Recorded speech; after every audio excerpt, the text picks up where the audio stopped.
ไม่สูงค่ะเมื่อได้เป็นวันที่10เดือนธันวาคมที่12ปี2025เป็นวันพุธได้ตอนได้ข้าวใส่หมอกหอมที่อ่อนเอาพี่ๆน้องๆเฮาค่ะกว่าด้วยเงาลายที่เมืองโซมาเลียเนี่ยค่ะมื้อเหลียวที่เมืองในค่ะนะก็ไล่อ่อนกันปลายปีเนี่ยค่ะอันปลายปีเนี่ยได้ก่อปลายปีย้อนเพราะว่ามีน้ำแห้งแล้งน่ะเปิ้นติมีน้ำตัดได้กินยาวเฮ็ดจั่งใดเมื่อวันที่9เดือนธันวาคมที่12ปี2025ได้ มีข่าวง่าวออกมาค่ะเนาะก็ได้เรียกว่าเป็นปองกว้ามข่าวนะคะเมื่อเลี้ยวดีเมืองโซมาเลียในเนี่ยก็โคบทบเพเนาะยาเพแฮงเลี่ยงลงเต๊ะๆว่าเฮ็ดจังไหนเฮ็ดให้ก้นหวานก้นเมืองได้นับอ่านโหเฮงก็มันค่ะไล่ปล่อยพาแปดเฮินเยโคของไล่ผาดยานวานเกิดเมืองนอนเสียวก็ไล่อ่อนกันปลายเฮ็ดจังไหนเนาะ จื้อเขาในค่ะนะก็เลยปล่อยพาเคิงใจโคตื้ออันที่เขาจางเอากว่าจอมไหลนั่นแหละค่ะก้นในนาหอต่อเฮิรนตั้งนำตั้งหลายอ่อนกันไปไปตั้งค่ะนะคามปื้นตีแฮงแล้งปื้นตีอันแฮงอันฮ้องในเสียก็กว่าดีเมืองโมกาดีสู่เปิดตาเดกว่าสร้างดีอยู่ดีสร้างดีเศร้าซุ่มซ่วงค่ะเนาะเขาเนี่ยก็ เอาเป็นผ้าก่อผ้ายางโมกากิ่งไม้และจั่งใดนะไม้เฮ็ดซุ่มเฮ็ดซองที่อยู่ที่เซาเขาเฮ็ดจั่งใดไว้หลังเสน้ำในพื้นที่อันเขาอยู่ตั้งปอตอนใต้ในมันแห้งหนาอาลามีน้ำเสียอิดยาวและฝนอันยามตกจ้อมหนังขิงข้าวยามกูปีนั่นในปีนี้ก็มันตกลงมาเฮ็ดให้ลองออกข้าวตั้งลองไปตั้งก้นปลายเพในเขาก็โคบทบลองตั้งอย่าเผิดตั้งนำตั้งหลายให้ไหนนะเหมือนหนังคาดิโจอาลีแนวนี่ก็เป็นแม่ค่ะเนาะมานั่งในมีลูกล่างอยู่หลายๆก็เฮ็ดจังไหนคะนะมานั่งไหนก็ไล่ออกข้าวตั้งปลายเพไปตั้งได้ครึ่งถึง8 วันแลมานางได้ไล่แต๊บตัดใจปล่อยแปดก้นได้นาหอต่อเฮิรนเขาไว้หมางก้อเฮ็ดให้ออกก็เปิ้ว่าลูกล่างหมางก้อในเขาเฮือกเขาโอนเขาโน้นแห้งหนึ่งอาลาเหย้าสืบไปตั้งไรเหย้าเฮ็ดให้ออกข้าวตั้งเขานั่นซ้ำเนี่ยมันไลไปแห้งหน้าในฝ่ายหนึ่งก็มีน้ำกินมีหังกินมีแห้งสืบไปเหย้า เฮ็ดให้ก็กาเลยปล่อยกันเหี่ยวก็ภายไลกว่าเลยก็อ่อนกันไปลงสึกข้าวตั้งกว่าเฮ็ดจั่งใดนะมานั่งลาดว่าไล่ลู่ซุ่มตั้งเฮิรนเนาะตั้งโคของป้าจิ๋มก้นในน่ะหอต่อเฮิรนเฮ็ดจั่งไหนเนี่ยเนาะเตื้อใจมองใจอยู่ก็มันจังเฮ็ดจั่งหือเย้าเนี่ยค่ะในโฮงเซาก้นปลายเพนั่นแหละอันเป็นโพนำในเอิ้งวานเปิ้นตีอันจื้อฮ้องว่าฮาอาลีนั่นก็ยืนยันว่า มีหน้าหอตอเฮิรนอันลูกเปิ้นติแฮงเลี้ยงเสียวก็มาใหม่ในที่มีอยู่หมอก4ปากหน้าหอตอเฮิรนเจอในเนี่ยค่ะเจอเขาเนี่ยก็มาถึงไปป้อหึงสังกาหือหลายๆก็เขาเนี่ยก็ลูกมาตีปื้นตีอันไรฮับพรตุ่มย้อนนักหนาย้อนเพราะว่าเพแฮงเลี้ยงนั่นยาวเฮ็ดจังไหนนะก้วยกาว่าอิงเหนือเงาหลายๆลองแหวก็ลองไล่ฮับลองจอยเทียมจอยเหลือในนั้นแต่ก็มันไปป้อมันบ่มีกาหือมันมีกลุ่มโทนนั่นค่ะน่ะอันนี้ก็ในให้หันว่าลองข้องขำลองตุกขะลองตั้งอย่าเพิดของกวนเมืองโซมาเลียไหลโหบโทเพศจังได๋ค่ะฝ่ายหนึ่งใน ฟิงฟ้าราศีก็มันหาวมันแก่มันร้าย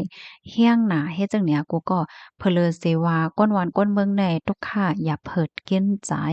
จั่งไหนเหย้าในซัมมาเป็นน้ำแฮงแทงให้เนี่ยมันทุกข่าเหย้าทุกข่าแทงเฮ็ดไหนค่ะพรตุ้มยวนย้อนเปว่าฝนตกจ้อมหนังเข็งข้าวยามในเฮ็ดให้เตึกเคิกต่อปื้นตีอันเขาพกซอมตั้งปอตอนไตเฮ็ดแหนนะ ลงปองจึงโซมาเลียเนี่ยก็เปิ้นเผาเงาลายคึกคักค่ะและตั้งฝ่ายจาจึงลุงฟ้าเนี่ยก็ปันฟังเติ้นว่าก้นวันก้นเมืองหมอก4.4ล้านก่อในจางหบทบยาลองข้องคำหลงอันมีอาหาราตั้งกินกลุ่มโทนเต็มโทนและลูกอ่อนเลขหมอก1.85ล้านก่อในจางเป็นตั้งเป็นหลงเฮาแฮงเฮ็ดจังได๋คะเงาลายในแหนม มันแหน่ให้หันว่ามันมีรองเพ่งเป้งสิอิดเฮ็ดแหน่เนาะก็เปิ้ว่าคนเมืองโซมาเลียในเขาก็บ่ได้ปล่อยก๊าซอิหยังกาหือเนาะก้อยกะว่าพรตุ่มยวนในแต่เขาสำไรรับเต็มๆเฮ็ดจั่งใดอ้อนะเกี่ยวกับไปลองได้ตั้งฝ่ายผู้ค้นคว้าเขาได้แต่ก็ลาดเนว่าเมืองที่อันผ่านค่ะเนาะเมืองที่อันกอดผ่านแน่อำใจเมืองที่อันปล่อยออกคาร์บอนเปิ้นฮ้องว่าแก๊สค่ะเนาะเฮ็ดให้โลกลมฟ้าเนี่ยมันร้อนเฮ็ดจั่งแหน่นะก้อยก็ว่าพรต้มยอนมันแต่ก็ไหลหาบนักหนาเหลือเสเปิ้นยาวเฮ็ดจั่งใดคะอ๋อเขาลาดว่าเมืองที่อันมักมีหังจั่งใดในกึ่งลีไลต้วยหันถึงลองจั่งใดแหวก็ปั่นลองตั้งจอยเทียมพองเฮ็ดจั่งใดนะก็เพราะว่าเมืองที่อันก๊อดๆผ่านๆแน่อำจะเลยว่าเป็นต้นตอที่เฮ็ดให้โลกลมฟ้าลงได้มันร้อนออกมาหลายเฮ็ดจั่งใดนั่นน่ะก็น่ะว่าเพราะว่าฮอดถึงมาอันพรตุ่มยอนมันแต่ก็เมืองอันผ่านในแล้วไหลหญ้าอ่อนตั้งเปินเฮ็ดจั่งแหน่เนาะมื้อเหลียวในที่เมืองโซมาเลียเนี่ยเขาตึกคึกแฮงน่ะค่ะว่าได้เป็นรองการใจตื้อเพราะว่าจัดปานรองน้ำกินน้ำใจรองไลผัดยานเฮิรนเยวันเกิดเมืองนอนไลปื้นปล่อยแปดปื้นตีของการผูกซ้อมและเจ้าไหนเหบางก็ในอำไลกินน้ำอำไลกินข้าวต้องไม่อกไม่เข้าซ้ำบ่ยอมลงไว้นี่บางก้อนเนี่ยนะ และเจ้าเขาเนี่ยก็คิดเนี่ยโหลลองตั้งจอยเถียมได้แต่ป้อยอก็ซ้ำโหลลวงก้นที่อันเปิ้นมาขับเคิงปันจอยเถียมปันลองเปิงน้ำให้แหน่มานังว่าเตเฮ็ดจึงหือให้มีน้ำใจตื้อตาตั้งปีให้แหน่เนาะมานังมังเมืองได้เปิ้นได้มีหนองเก็บน้ำไว้ป้อยเขียงข้าวฝนเปิ้นก็เก็บน้ำไว้ป้อข้าวแห้งของเปิ้นก็เอาน้ำในหนองในมาจ่ายหังเฮ็ดจังไหนไลเฮ็ดไหนค่ะ เรื่องอันที่เกิดขึ้นเป็นที่โซมาเลียเนี่ยค่ะนะมันใจเลยว่าเมืองหนึ่งเมืองคบทบยาเพกันนั่นก้วยโซมาเลียเนี่ยก็แต่เลยว่าเป็นเมืองหนึ่งอันมีไว้อยู่ดีตั้งปอดตอนแอฟริกาจังนั้นค่ะนะก้อยก็ว่ามันไหนให้หันว่าลูกลงฟ้าลงในมันร้อนไหมมาแห้งหนาเย้าและมันเป็นคอความคอคอฟางเติ้นสายหงายอันฟางเติ้นว่าลูกลมฟ้าลงใน มันเติมมีรองหาวย่ามและมีดลองแหลกหลายมาอันลูกมาดีน้ำมือของมนุษย์สากลไหนอ้อพรตุ่มย้อนมันซ้ำไหนมันกว่าเตอเขอก้นหวานก้นเมืองและหวานเมืองตีอันไปขึ้นใหญ่อันตึกพานอยู่นั่นยาวเฮ็ดจังไหนไหนคะอ้ออันนี้ก็อยู่ดีภูโรงเรียนค่ะเนาะพบปักตาสภาวะสิ่งแวดล้อมเขาเปิ้นได้ก็ลาจังหนังไหนยาวไหนค่ะ ข้อมูลตอนแรกค่ะเนี่ยก็เลยปึงอิงมาที่ห้องการข่าว TNN เตรียมต่างไว้เฮ็ดจั่งใดคะนะปยเขาก็ลาแทงว่าสั่งว่าค่าให้ลกลงฟ้าลงในมันยืนยาวเพราะว่าไหนจึงมันกึ่งลีไลมีลองเพ่งเป้งเลือเสในตอนดากก้นกูก็ในลกลงฟ้าลงในเฮ็ดไหนอออันใดได้ก็มันใครมีติป้องความหมายว่า